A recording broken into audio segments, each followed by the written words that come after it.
गुजरपुरा में torture cell से बाजियाब शख्स का अस्पताल में दम तोड़ने का मामला। लाहौर पुलिस की पेटी भाइयों को बचाने की सरतोड़ कोशिशें जारी। एफआईआर में नामजद तीनों पुलिस एहलकारों में से एक को भी अभी तक गिरफ्तार ना किया जा सका। वाक़े के बाद तीनों एहलकार भी मुअत्तल हो चुके हैं। लाहौर के इलाके गुजरपुरा में टॉर्चर सेल से बाजियाब शख्स का अस्पताल में दम तोड़ने का मामला। मजीद तफसीलात जानेंगे हमारे नुमाइंदे खावर मुगल से। खावर मुगल, एफआईआर में नाम भी नामजद हो गए, फिर भी पुलिस एहलकारों को क्यों ना गिरफ्तार किया जा सका?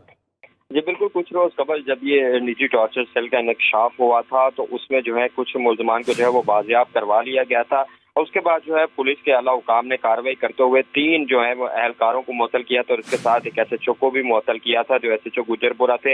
लेकिन उसके बाद जब आज जो है वो एक शख्स की हलाकत हुई तो उसके बाद उसके भाई की मुद्दत में जो है वो थाना गुजरपुरा में ही मुकदमा दर्ज किया गया है। लेकिन पहले तो गुजरपुरा में जो मुकदमा दर्ज किया गया उसमें सिर्फ 3 एहलकारों को ही नामजद किया गया है, जबकि एसएचओ जो कि उसमें चूंकि उनकी सरतले ये सारी चीजें थी और उन्हीं का जो है वो टॉर्चर सेल था, उन्हें इस जो है वो एफआईआर में नामजद नहीं किया गया। और दूसरी जानिब जो 3 एहलकार नामजद किए गए हैं वो भी सिर्फ बराए नाम नामजद किए गए हैं। उनके खिलाफ अभी तक कोई कार्रवाई नहीं की गई और ना ही जो है उनकी अभी तक कोई गिरफ्तारी अमल में लाई गई।